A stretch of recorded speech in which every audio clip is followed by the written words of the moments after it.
The noon whistle pierced the smoky air of Pittsburgh, Pennsylvania on a humid summer day in 1985. I stood frozen at the gates of Brooks Steel Mill, my work boots rooted to the cracked pavement as workers poured out for lunch. The clatter of lunch pails, the chatter of tired voices, and the shrill ring of bicycle bells blended into a chaotic symphony like a radio stuck between stations. Overhead, the mill's loudspeaker crackled to life. It is now 12 SARS noon shift change. My heart thudded. I pinched my arm, the sharp sting jolting me. This was real. Emily Harper, was alive again, reborn the day before I was supposed to marry Nathan Brooks, who ruined my past life. The Pittsburgh skyline loomed in the distance, its steel stacks belching smoke, a testament to the city's industrial heart. In the 1980s, steel was king, and jobs at Brooks Mill were gold stable, coveted a ticket to a better life. For an orphan like me, this job was a lifeline, a chance to escape the poverty of rural Ohio. But in my past life, I'd traded that chance for a marriage that broke me. Not this time. My hands clenched, nails digging into my palms. I had a second chance, and I wouldn't waste it. Around me, workers surged forward, their denim overalls stained with sweat and grease. The air smelled of molten metal and stale coffee from the break room. A group of women laughed nearby, their perms bouncing as they swapped stories about last night's episode of Dynasty. This was the 1980s big hair Walkmans and a world where a single scandal could shatter a woman's reputation. I knew what awaited me tomorrow, a marriage registration that would chain me to Nathan's betrayal. But my past life memories were a map guiding me to rewrite my story. "Hey, Emily!" A familiar voice snapped me out of my thoughts. Since high school, Sarah Miller, my best friend, jogged up, her freckled face framed by a bouncy ponytail. Her green eyes sparkled with the same warmth I'd clung to in my darkest moments. "Come on, the cafeteria's gonna be a zoo. Let's grab some fries before the line's out the door." Sarah, a single mom who'd clawed her way to team leader at the mill, was my rock. She'd grown up in a rough Pittsburgh neighborhood, her dad a drunk who'd left her family penniless. Her grit had earned her respect, and her loyalty to me was unwavering. I forced a smile, my mind racing. "Sarah, hold up. I got a package from my aunt in Ohio, homemade cookies. Want to share at my place?" Sarah's brow furrowed. She knew my Aunt Linda, a woman who'd treated me like a servant, wasn't the cookie baking type. "When did Linda send you anything but grief?" she asked, crossing her arms. "She's just sniffing around because you're marrying Nathan Brooks. Bet she wants an invite to the fancy wedding." Before I could respond, a sharp voice cut through the crowd. "Cookies for just Sarah." "That's a bit stingy, Emily." Claire Thompson, my fiercest rival at the mill, leaned against a lamppost, her arms crossed. Her sharp jaw and piercing blue eyes made her stand out even in a sea of workers. Claire had been gunning for the top spot in the mill's production rankings for 3 years, her ambition fueled by a childhood in Pittsburgh's poorest slums. She'd fought tooth and nail to prove herself, and our rivalry was legendary. Her sarcasm stung, but I saw an opportunity. In my past life, I'd let Claire's jabs isolate me. Now I'd use her boldness to my advantage. "Fine," I said, meeting her gaze. "Everyone's invited. I've got plenty to share." A murmur rippled through the small crowd of coworkers nearby. In the 1980s, sharing food was a gesture of community, especially in a working-class city like Pittsburgh, where unions and camaraderie held the mill together. I led the group toward my new apartment, a modest unit provided by the mill for my upcoming marriage. My heart pounded not from fear but from purpose. I knew what I'd find there, and I'd expose it this time. As we walked, I glanced at the crowd. "Hey, if you're enjoying this story of second chances, don't forget to like, comment, and subscribe to our channel. Share your thoughts. What would you do with a fresh start? Your support keeps these stories coming." The words felt natural, a nod to the community that would rally around me soon. I wasn't just rewriting my life, but inviting others to witness it. The Mill District was alive with the pulse of Pittsburgh's steelworkers heading to diners, kids playing stickball in the streets, and radios blaring Springsteen. My new apartment was a short walk away, symbolizing the life I'd once thought would save me. But I wasn't that naive girl anymore. I was reborn, armed with the pain and wisdom of a lifetime. Today I'd take the first step toward freedom. As Sarah and the others trailed behind me, the weight of my past life pressed against my chest. The Pittsburgh streets lined with brick row houses and corner stores faded as memories flooded in. I was 10 when my parents died in a car crash on a snowy Ohio highway. My father, a mechanic, and my mother, a school teacher, had left me a small inheritance, enough for a modest future. But my Uncle Tom and Aunt Linda, my only relatives, took me in and burned through that money like it was kindling. Their rural Ohio farmhouse was a prison. I cooked, cleaned, and scrubbed floors while they called me a burden. Linda's slaps left bruises. Tom's silence was worse. I learned to shrink to survive by being invisible. At 16, James Brooks, Nathan's father, changed everything. A steel magnate who'd served with my dad in Vietnam, James tracked me down to honor a wartime debt. My father saved his life during a firefight, and James never forgot. He brought me to Pittsburgh, funded my high school education, and secured me a job at Brooks Steel Mill after graduation. In the 1980s, a mill job meant stability, health benefits, union protection, a chance to climb out of poverty. For an orphan with no connections, it was a miracle. James treated me like a daughter, and his kindness was a lifeline to which I clung. When James proposed that I marry Nathan, his youngest son, I didn't hesitate. Nathan was charming with dark hair and a confident smile, a college-educated man destined for greatness in the Brooks family empire. I saw him as my savior, someone to build a life with. I worked hard to be worthy, studying late nights, learning about steel production, even trying to match his love for jazz records. But Nathan's warmth was a facade. His dismissive smirks and curt replies chipped away at me. He'd say, "You're trying too hard, Emily," rolling his eyes. I thought marriage would fix us. It didn't. The day before our wedding, I found Nathan with Abigail Reed, a temp worker at the mill. Their laughter echoed through my apartment, a knife to my heart. I should have exposed them, but fear stopped me. James's kindness had given me everything: my job, home, and place in Pittsburgh. If Nathan were disgraced, I'd lose it all. So I stayed silent, married him, and moved to Philadelphia, where he made me quit my job to play the dutiful wife. Abigail took my place at the mill, and Nathan's visits to her grew frequent. I raised our children alone while he spent holidays with her. In my final years abandoned in a nursing home, I saw a video on my phone, my children grown and successful, hosting a belated wedding for Nathan and Abigail. Their white hair gleamed under festive lights as they kissed my kids, calling her Mom. I'd endured a lifetime of silence, and they'd erased me. That night, I drifted into sleep and never woke up. Now, walking toward my apartment, those memories fueled my resolve. In 1985, Pittsburgh was a city of grit, pride, and unforgiving judgment. A woman's reputation could be ruined by gossip spread through church groups and union halls. If I exposed Nathan today, I'd risk everything: my job, my home, James's support. But I wasn't the same Emily. I'd spent decades swallowing pain to protect others. This time, I'd defend myself. Sarah walked beside me, her work boots clomping on the pavement. She'd been my anchor since high school, sneaking me food when my aunt starved me, cheering me on when I landed the mill job. Her dream was to save enough for her daughter's college, a goal that kept her working overtime. "You okay, Em?" she asked, noticing my clenched fists. "You look like you're about to start a fight." I smiled faintly, just thinking about tomorrow. In my past life, I'd dreamed of a wedding with Nathan, a red dress, and a home filled with love. Now I saw it for what it was: a trap. My future wasn't in marriage, it was in reclaiming my life. I wanted to be an engineer, design the machines that powered the mill, and stand tall in a world that tried to keep women small. The apartment loomed ahead, its brick facade hiding the betrayal inside. I gripped my key, ready to rewrite my story. The Pittsburgh sun hung high, casting long shadows across the mill district's cracked sidewalks as I led a small group of coworkers toward my new apartment. The air carried the tang of molten steel and the faint hum of radios playing Billy Joel from open windows. It was summer 1985 when Pittsburgh's steel mills were the city's heartbeat, though whispers of layoffs and automation loomed like storm clouds. For now, Brooks Steel Mill was a lifeline for workers like me, offering union wages and a shot at stability in a world where women were often relegated to typing pools or homemaking.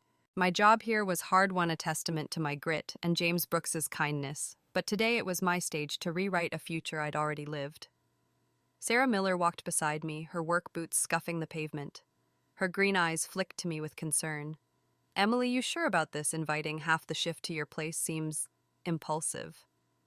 Sarah's caution came from years of surviving alone, raising her daughter Lily on a mill worker's salary. She'd grown up in Pittsburgh's Hill District, dodging her father's drunken rages, and her resilience earned her a team leader spot. She was my anchor, the one who'd slipped me sandwiches when my aunt starved me in high school. Her loyalty made her wary of my sudden boldness, but I couldn't tell her the truth. I was reborn, armed with memories of Nathan's betrayal. "Just trust me," I said, forcing a smile. "I want to share something special." My heart pounded, not from fear, but from purpose. In my past life, I'd walked into my apartment alone the day before my wedding, hearing Nathan and Abigail Reed's laughter through the door.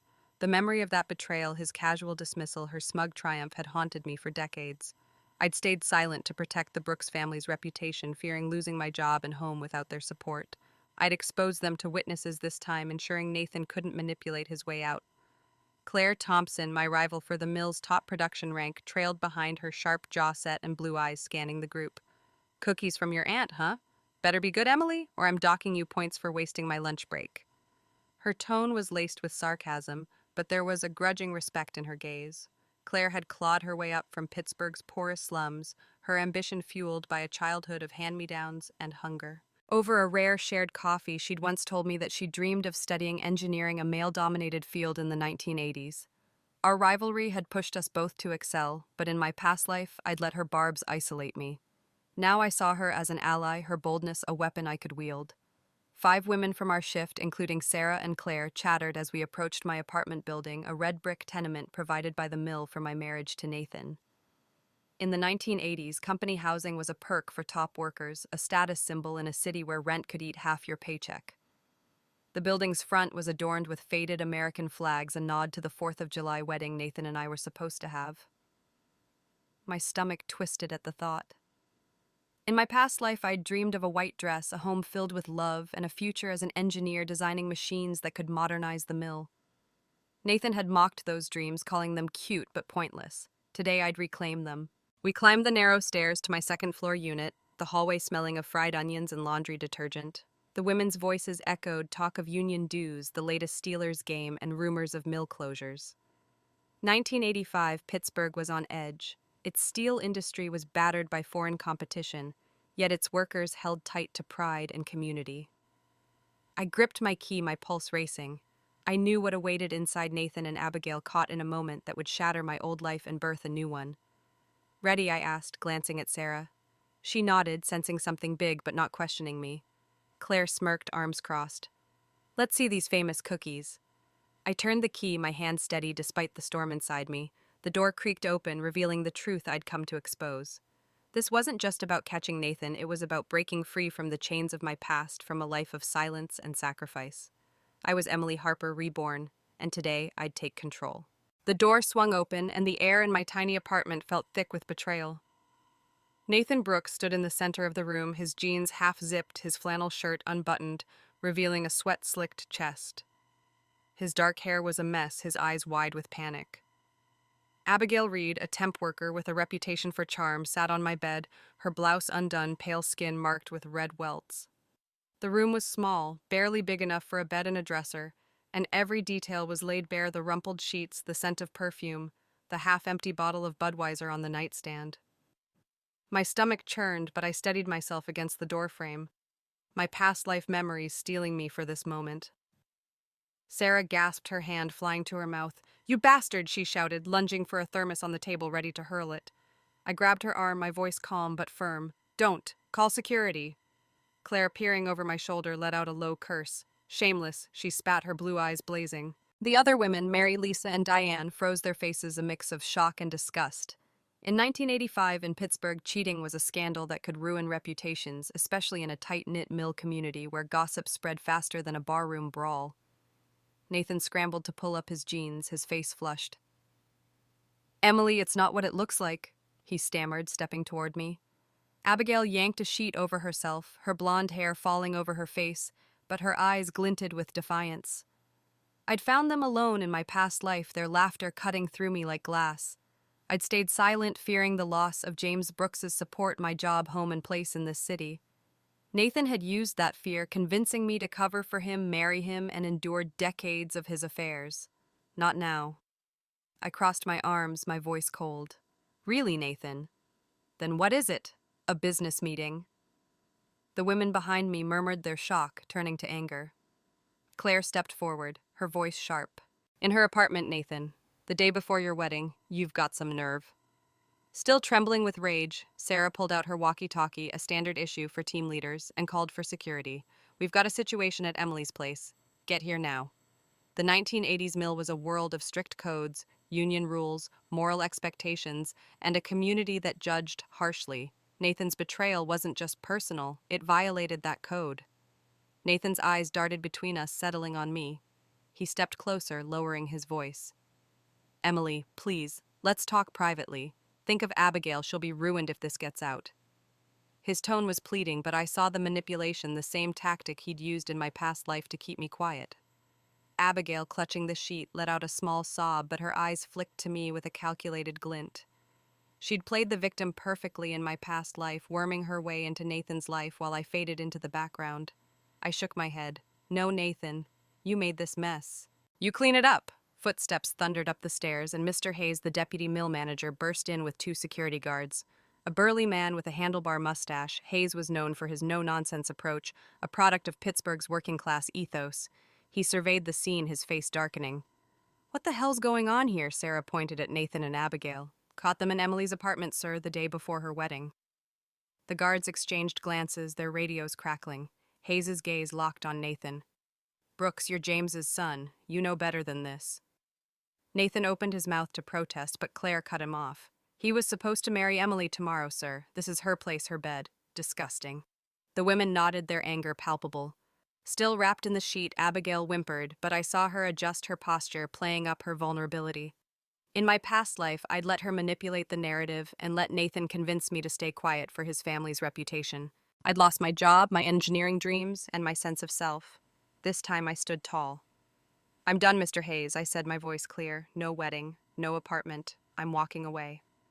Hayes nodded, his expression grim. Security, take them out. This is a workplace matter now. The guards moved toward Nathan and Abigail, who scrambled to dress. The women from my shift stepped back, their whispers sharp but brief, the weight of the scandal sinking in. As Nathan was led out, he grabbed my wrist, his voice low and urgent. Emily, don't do this. You need me. Think of my father's support. I yanked free, my eyes burning. I don't need you, Nathan. I never did. The words felt like a release, a severance of the chains that had bound me. This was my first step toward a future I'd build myself one, where I'd become the engineer I'd always dreamed of, free from the shadows of betrayal. The small apartment buzzed with tension as Nathan Brooks stood before me, his face a mix of desperation and arrogance. Abigail Reed, still clutching a sheet to cover herself, cowered on the bed, her blonde hair falling over her tear-streaked face. The air was thick with the scent of cheap perfume and the faint metallic tang from the open window where Pittsburgh's steel mills churned in the distance.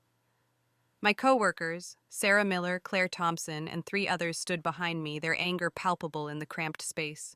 Mr. Hayes, the deputy mill manager, loomed in the doorway with 2 security guards, his handlebar mustache twitching as he assessed the scandal. In 1985, Pittsburgh's working-class community held tight to moral codes, and Nathan's betrayal in my apartment meant for our marriage was a violation that could ripple through the mill's gossip network from break rooms to union halls. Nathan stepped closer, his voice low and urgent. Emily, let's talk privately. You don't want this getting out, it'll ruin Abigail. His dark eyes searched mine, expecting the compliance I'd shown in my past life. I remembered those years vividly after finding him with Abigail the day before our wedding. I'd stayed silent to protect his father, James Brooks, who'd given me a job and a home. I'd married Nathan, quit my job at his insistence, and moved to Philadelphia, where his affairs with Abigail continued. I'd raised our children alone, my dreams of becoming an engineer buried under his indifference. In the end, abandoned in a nursing home, I watched my kids honor Abigail as their mother. Emily was gone. I crossed my arms, my voice steady. No, Nathan, you don't get to dictate this. You made your choice. My words cut through the room, sharp and final. Since high school, Sarah, my best friend, gripped her walkie-talkie, her freckled face flushed with rage. You're a disgrace, Nathan, she snapped. Sarah, a single mother who'd fought to be a team leader, knew the sting of betrayal. Her father had abandoned her family. Her loyalty to me was fierce, and her anger mirrored my own. Claire, my rival for the mill's top production rank, stepped forward, her blue eyes blazing. Cheating in Emily's apartment the day before your wedding. You're pathetic. Claire's ambition, born from a childhood in Pittsburgh's slums, made her unafraid to speak truth, even to the boss's son.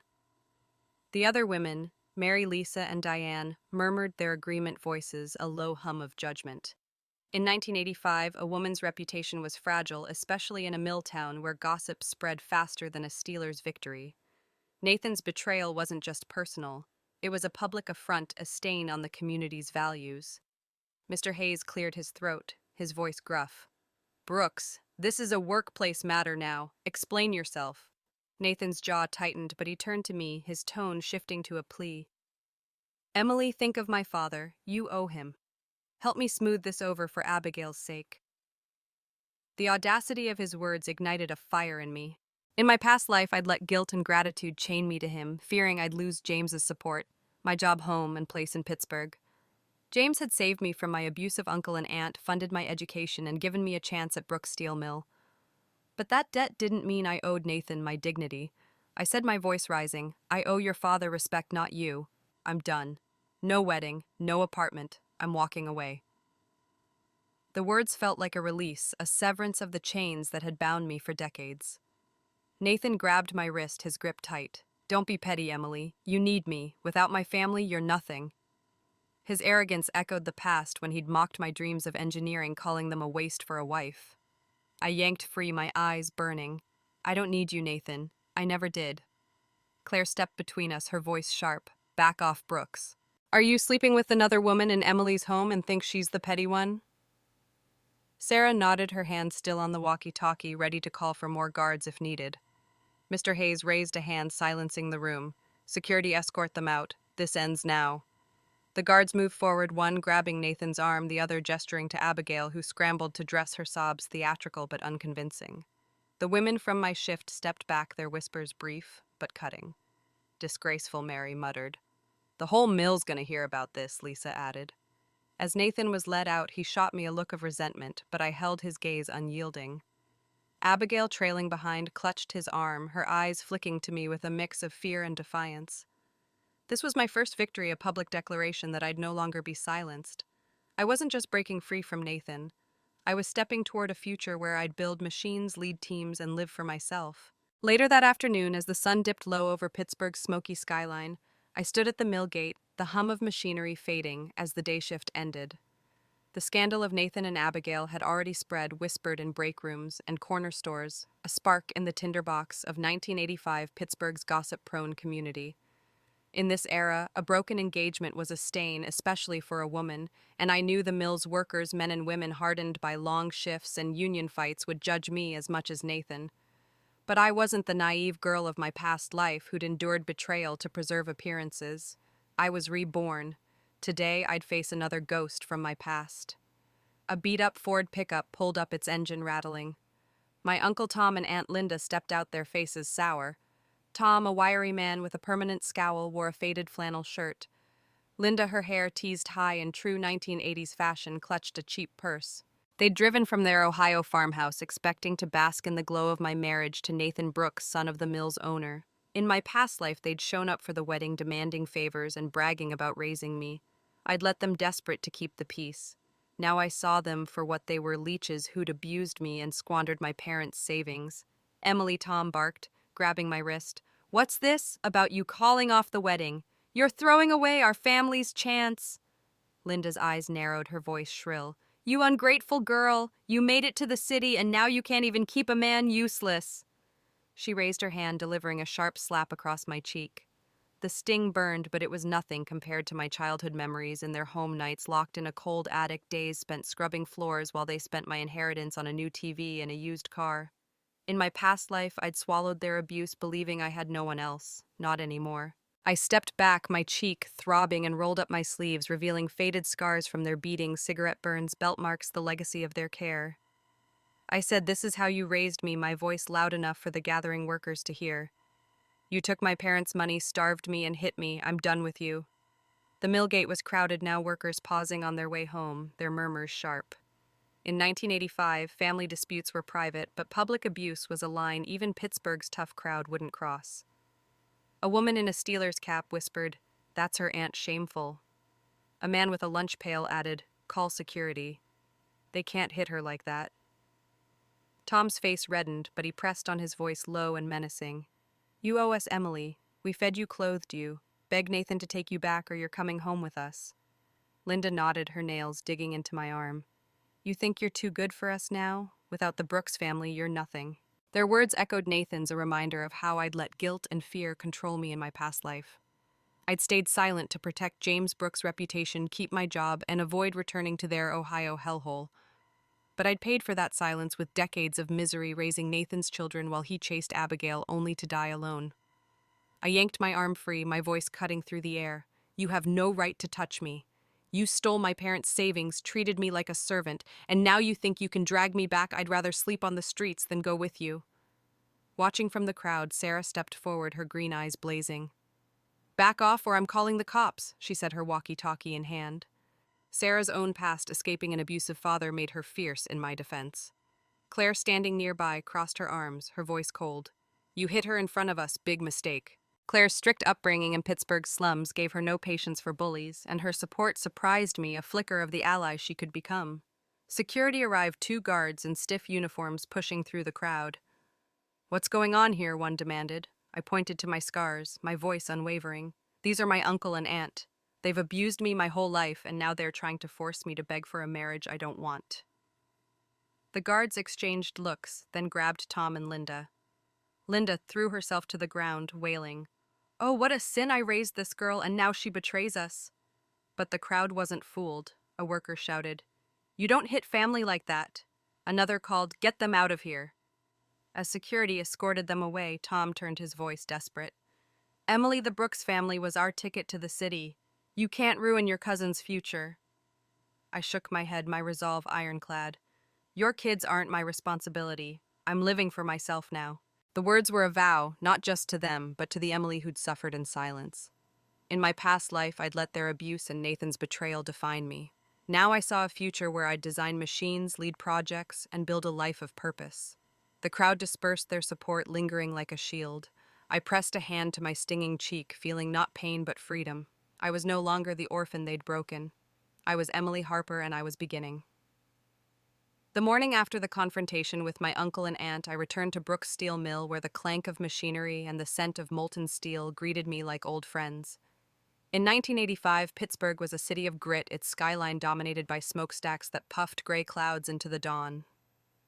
The mill was a lifeline for workers like me, offering union wages and benefits in an era when steel jobs were shrinking under the weight of foreign competition and automation rumors. For a woman, especially an orphan like me, holding a production role was a badge of honor, a chance to defy the 1980s expectation that women belonged in kitchens or secretarial pools.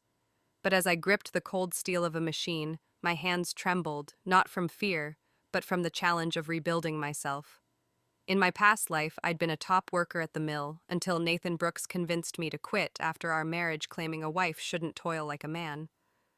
I'd abandoned my dream of becoming an engineer, of designing machines that could streamline steel production.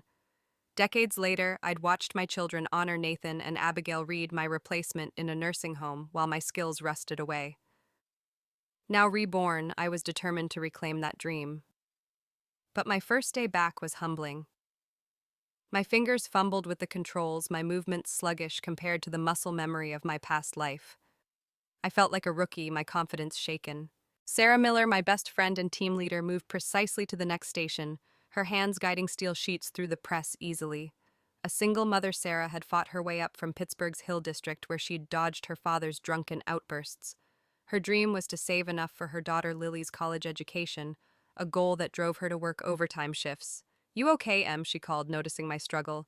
You're moving like you forgot how to do this. Her green eyes held concern and faith. She'd seen me excel before. I nodded, forcing a smile. Just rusty. I'll catch up. Claire Thompson, my rival for the mill's top production rank, leaned against a nearby column, her factory cap tilted back. Slipping, Harper, I'm gunning for first place this quarter. Her sharp jaw and piercing blue eyes radiated confidence, but I knew her drive came from a childhood in Pittsburgh's poorest slums, where she'd scavenged for food and taught herself math from library books. Claire dreamed of studying engineering, a field nearly closed to women in the 1980s. And our rivalry had pushed us both to outshine the men on our shift. In my past life, I'd seen her as a threat, letting her jabs isolate me. Now I saw a kindred spirit who could challenge me to improve. The mill hummed with activity, workers shouting over the roar of machines, radios blaring Springsteen, and the clatter of lunch pails signaling the midday break. Pittsburgh's working-class ethos valued skill and loyalty, but gossip about Nathan and Abigail's scandal was already spreading, whispered in the cafeteria and at bus stops. I overheard a coworker mutter, "Emily caught him in her own apartment, poor girl." The pity stung, but I straightened my shoulders. I wasn't a victim. I was here to prove my worth, to earn my place, not through Nathan's name, but through my own hands. By the end of the shift, my hands ached, but I'd completed a batch of steel plates, my skills slowly returning. Claire approached as I wiped sweat from my brow, her expression unreadable. Without a word, she slipped a pack of Hershey's Kisses into my hand. "I want to beat you fair and square, Harper," she said gruffly. "No distractions from that mess with Brooks." Her gesture, small but sincere, shifted something in me. In my past life, I'd let our rivalry close my eyes to her integrity. Now I saw her as an ally who valued hard work as much as I did. "Thanks, Claire," I said, meeting her gaze. "Game on." That evening, as I walked home through Pittsburgh's Mill District, the neon signs of diners flickered and kids played stickball in the streets. The scandal had made me a topic of gossip, but the mill was also my refuge, a place where my skills could define me. I wasn't just rebuilding my technique. I was rebuilding my identity. My dream of becoming an engineer designing machines to modernize the industry was within reach. With its clanging heart, the mill was where I'd prove I was more than Nathan's discarded fiancée. It was where I'd become Emily Harper, the woman I was meant to be. Days after the apartment scandal, the mill buzzed with gossip, the story of Nathan and Abigail's betrayal spreading through Pittsburgh's tight-knit community like wildfire. In 1985, a scandal like this was a social death sentence, especially for a woman like Abigail, a temp worker with no union protection. The mill's workers, bound by a code of loyalty, shunned those who broke trust. I walked through the factory gate, ignoring the whispers, focusing on my work and my dream of becoming an engineer. But as I headed to the locker room after my shift, Abigail Reed stepped out of the shadows, her blonde hair pulled back, her eyes blazing with venom. "You're reborn too," she hissed, blocking my path. Her words hit like a punch, freezing me in place. In my past life, Abigail had been a fleeting presence, a temp worker who'd died young, her beauty fading in obscurity. I'd never suspected she'd lived a whole life, let alone been reborn like me. "Don't play dumb."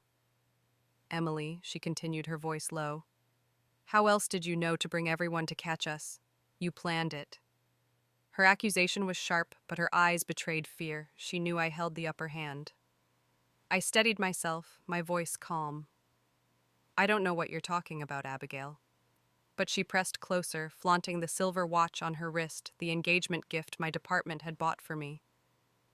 She said I returned 2 months ago, a smirk curling her lips.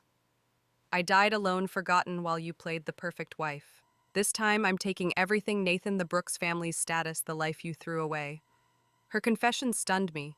In my past life, Abigail had manipulated Nathan by playing the victim, using his resentment toward his arranged engagement to win him. Now reborn, she'd planned her moves precisely exploiting his arrogance to secure her place. "I've won," she taunted, her fingers brushing the watch.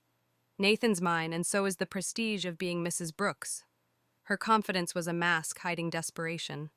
In 1985, Pittsburgh marrying into a family like the Brooks meant social capital, access to wealth, influence, and a life beyond the mill's grind.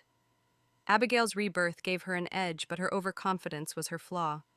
Before I could respond, she pulled a razor blade from her pocket, slashing her own hand. Blood dripped onto the pavement as she screamed, "Help, Emily attacked me." Her performance was theatrical, designed to frame me and salvage her reputation. Workers nearby turned their faces, a mix of confusion and suspicion. But Claire Thompson, who'd been grabbing her coat from the locker room, strode over her brother Connor, a mill security guard, at her side. "Nice try, Abigail," Claire said, her voice dripping with disdain. "That's Emily's engagement watch you're wearing. Stolen goods, huh?" Connor, a tall man with a quiet strength, crossed his arms. "What's this about an attack?" Abigail clutched her bleeding hand, tears streaming. "Emily tried to cut my face. She's jealous because I took Nathan." I raised an eyebrow, my voice steady. "If I wanted to hurt you, Abigail, I'd do it openly, like I called out Nathan. I don't need to sneak around." The crowd murmured their skepticism, turning toward Abigail. Sarah, arriving late from her shift, pushed through. "She's lying," Sarah said, her green eyes flashing. "Abigail's been parading around with Emily's things since the scandal. I'd let Abigail's manipulations slide in my past life, fearing the fallout. I saw her for what she was, a desperate opportunist reborn, but reckless." Connor stepped forward, his voice calm but firm. "Abigail, you're coming with us to the office. We'll sort this out." As he led her away, she shrieked, "Nathan, help me." Nathan appeared running from the parking lot, his face darkening as he saw the scene. "Emily, did you do this?" he demanded, his tone accusing. I smirked. "No, but I did report you both for misconduct. Enjoy the consequences." Nathan's eyes widened, but he stayed silent, his gaze flickering between me and Abigail. Her plan had backfired, exposing her deceit to the mill's watchful community. As they were escorted away, I stood tall, the Pittsburgh skyline glowing under the setting sun. Abigail's rebirth was a shock, but didn't change my path. I'd let her and Nathan define me in my past life, sacrificing my dreams to keep the peace. I was focused on my future, studying engineering, designing machines, and leading teams. The mill, with its clanging heart, was my proving ground. Abigail could chase Nathan's name, but I was chasing my legacy. The crowd dispersed, their whispers fading, and I walked away, my resolve stronger than ever. I was Emily Harper, and no one, not Nathan Abigail or my past, would hold me back. The scandal of Nathan Brooks and Abigail Reed's betrayal spread through Brooks Steel Mill like sparks in a dry field, igniting whispers in every corner of Pittsburgh's working-class community.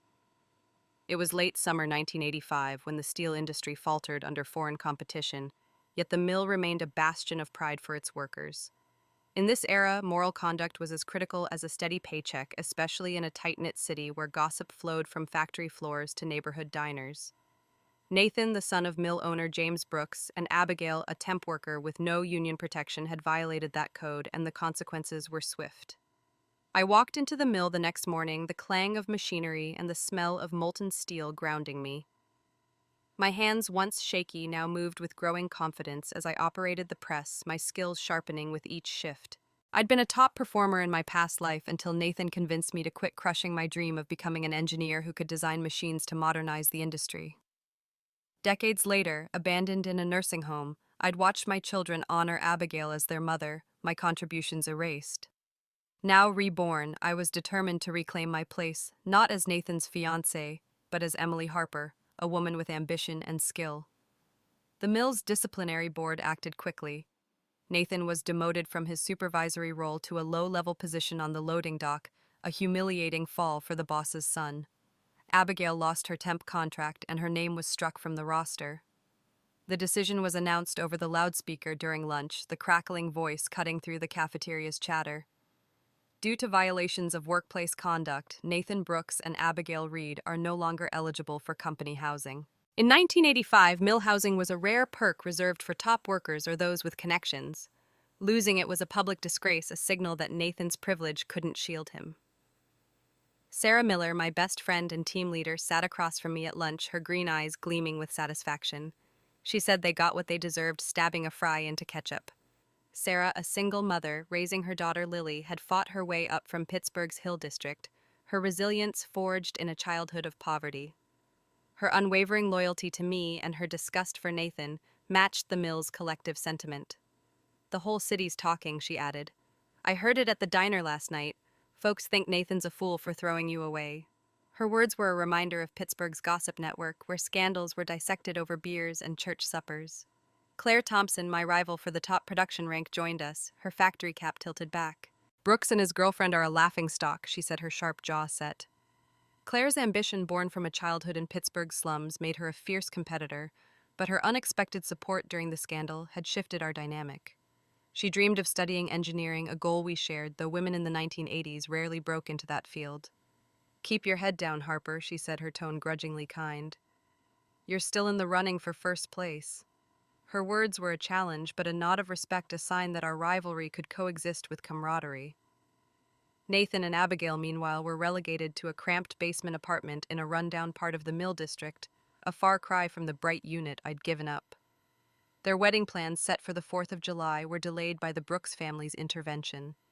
James Brooks, furious at his son's recklessness, had pulled strings to block their marriage application. In 1985, marriage required employer approvals for mill workers, a holdover from the era's paternalistic labor practices. Abigail, desperate to maintain her facade, flaunted their engagement at a local bar, but workers shunned her, their cold stares a silent verdict. "They're shameless," a co-worker muttered as we clocked out, echoing the mill's judgment. I focused on my work, my hands steady, as I guided steel through the press. Each piece I finished felt like a step toward my goal to become an engineer to design machines that could save jobs in a struggling industry. In my past life, I'd let Nathan's betrayal and my uncle's abuse define me, sacrificing my ambitions for a marriage that brought only pain. Now I saw the mill as my proving ground, where my skills could earn me a future. The gossip about Nathan and Abigail faded into background noise as I honed my craft, my confidence growing with each shift. Pittsburgh's unforgiving ethos, working hard and staying loyal, matched my resolve. I wasn't just surviving the scandal, I was thriving beyond it. A week after Abigail's failed attempt to frame me, I was summoned to a downtown Pittsburgh hotel, its neon sign glowing against the dusk. The city's skyline, with its steel stacks and twinkling bridges, was a symbol of resilience and a reminder of the 1985 economic strain mills, closing jobs, vanishing, and women like me fighting for a foothold in a man's world. I entered the hotel's plush suite, my work boots out of place on the polished floor. James Brooks, Nathan's father, sat in an armchair, his silver hair catching the light. His wife, Margaret, stood by the window, her face tight with disapproval. In my past life, I'd stood before them in a red dress James had gifted me for my wedding, hoping for Nathan's approval. He'd scoffed, calling it passable. Now I wore my mill uniform, my posture unyielding. James's deep voice broke the silence. "Emily, you've done nothing wrong. I've heard everything: Nathan's betrayal, Abigail's schemes." His eyes, heavy with regret, met mine. James had saved me from my abusive uncle and aunt, funding my education and securing my mill job out of gratitude for my father's wartime sacrifice. In 1985, a job like mine was a lifeline, especially for an orphan without connections. But his kindness had come with a price. An arranged marriage to Nathan meant to keep his reckless son in line. James said, taking this transfer to our Philadelphia branch, sliding a letter across the table. "It's yours, no strings attached." The offer was tempting. In the 1980s, a transfer to a major city like Philadelphia meant better pay, more opportunities, and a chance to study engineering, a field dominated by men where women were rarely welcomed. In my past life, I'd moved to Philadelphia as Nathan's wife, quitting my job to play the dutiful spouse while he chased Abigail. I'd abandoned my dream of designing machines, my skills wasting away. Now James's offer felt like charity, a reminder of the debt I'd once felt obligated to repay. Margaret, who'd never liked me, spoke up, her voice sharp. "Take it, Emily. You owe us for everything we've done." I shook my head, my voice steady. "You've given me enough, Mr. Brooks. You changed my life once, but I can't take more. I want to earn my future." My words were a rejection, not just of the offer, but of the chains that had bound me: guilt, gratitude, the fear of losing their support. In my past life, I'd stayed silent to protect James's reputation, enduring Nathan's betrayal and Abigail's manipulations. I'd lost my children to their narrative, dying alone in a nursing home. Now I saw my path clearly: to become an engineer, lead projects, and build a life on my terms. James nodded, a flicker of respect in his eyes. "I understand, Emily. Nathan doesn't deserve you." Margaret's face darkened, her disapproval clear. In my past life, she'd seen me as beneath her son, a country girl propped up by her husband's charity. I was the better option compared to Abigail's scandal-ridden presence, and my refusal stung her. As I turned to leave, I heard her voice rise sharp and urgent. "How could you let her walk away? James Nathan's marrying that schemer. You've allowed our family to become a laughingstock." Her words echoed down the hall, a crack in the Brooks family's facade. I entered the Pittsburgh night, the city's lights reflecting off the Allegheny River. The 1980s were a time of change with women like me, pushing against societal limits. I'd rejected James's offer not out of pride, but out of purpose. My past life had been a nightmare of sacrifice, my dreams buried under Nathan's indifference and Abigail's schemes. Now I was free to chase my goal of engineering, to design machines that could save jobs in a struggling industry. The mill was my starting point, but Philadelphia and beyond was my future. I walked away, my heart light, knowing I owed no one but myself. Autumn painted Pittsburgh's skyline in hues of gold and rust, the smokestacks of Brooks Steel Mill standing stark against the October sky. It was 1985 when the steel industry teetered on the edge of decline, yet the mill remained a heartbeat of the city, its workers bound by pride and camaraderie. I stood at my workstation, guiding steel sheets through the press with a precision I'd rediscovered over weeks of relentless effort. I'd been a top performer in my past life until Nathan Brooks forced me to quit burying my dream of becoming an engineer who could design machines to modernize the industry. Decades later, in a nursing home, I'd watched my children honor Abigail Reed as their mother, my contributions erased. Now reborn, I was reclaiming my future one steel plate at a time. The mill's quarterly rankings were announced in the cafeteria, the loudspeaker crackling over the hum of conversation. First place, Emily Harper and Claire Thompson tied. A murmur rippled through the crowd, but my name stood alone when the final selection for a transfer to the Brooks Philadelphia branch was revealed. My skills, honed by years of study in my past life and sharpened by weeks of practice, had edged out Claire by a narrow margin.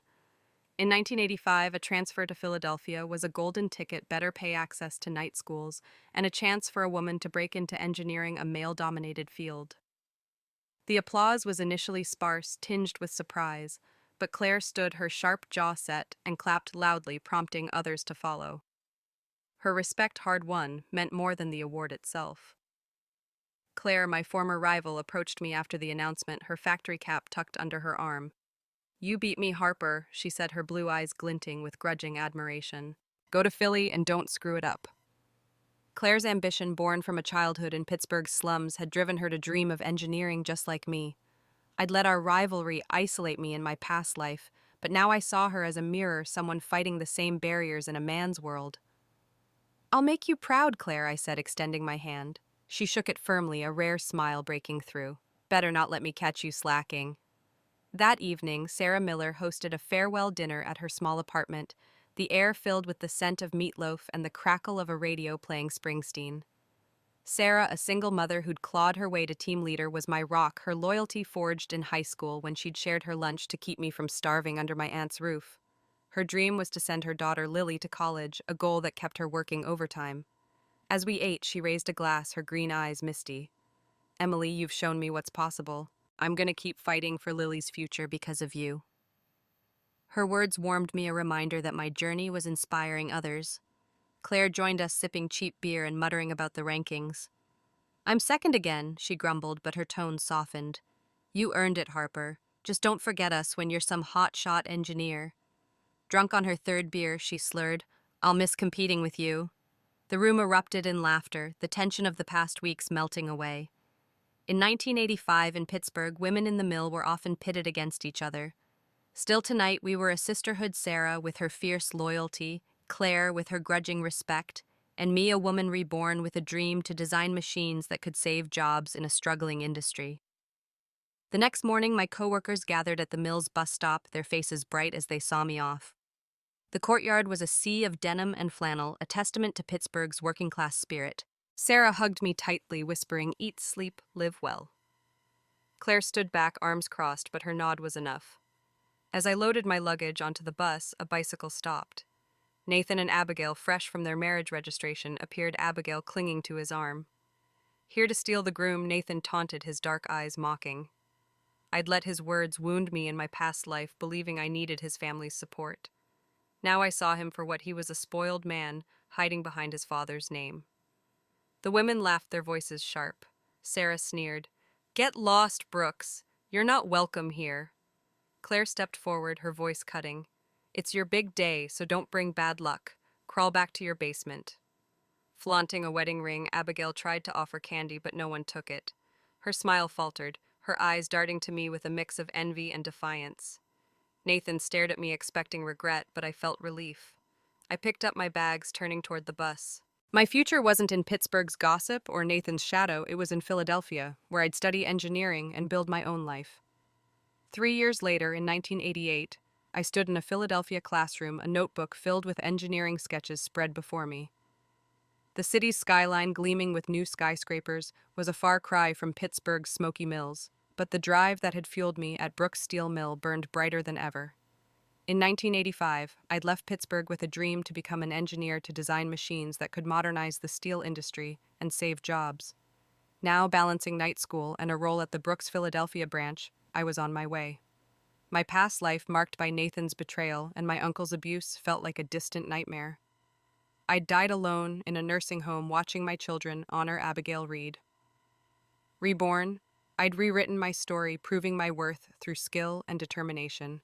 Nathan's letters arrived for months pleading for forgiveness, but I returned them unopened, stamped recipient not found.